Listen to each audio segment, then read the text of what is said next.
Magandang araw mga mag-aaral.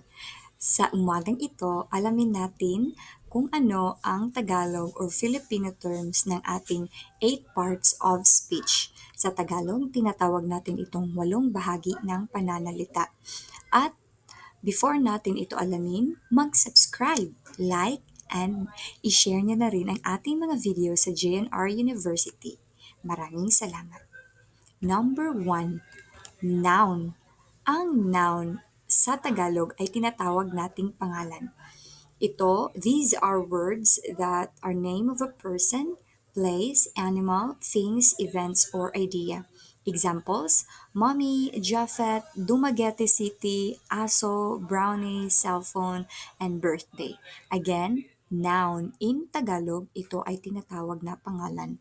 Number 2, pronoun. In Tagalog or Filipino, ito ay tinatawag na panghalip. These are words that replace a noun. Ang mga halimbawa nito ay ako, ikaw, siya, sila, tayo, kami, kayo. Again, pronoun in Tagalog or Filipino, panghalip. Number 3, adjective. In Tagalog or Filipino, tinatawag itong pang-uri. Mga examples, masaya, malinis, malaki, mapula, mabait. Adjectives are words that describe a noun. Example, maganda, mataas, mabait. Okay. Number 4, verb. In Tagalog or Filipino, ito ay tinatawag na pandiwa. Mga halimbawa, nag-aaral, tumakbo, naliligo, kumakain. Verbs, they are words that show an action, event, or state. Number 5, adverb. In Tagalog or Filipino, tinatawag itong pang-abay.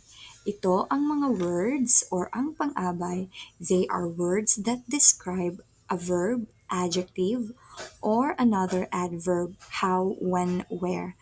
Mga halimbawa nito ay mabilis, kahapon, sa paaralan.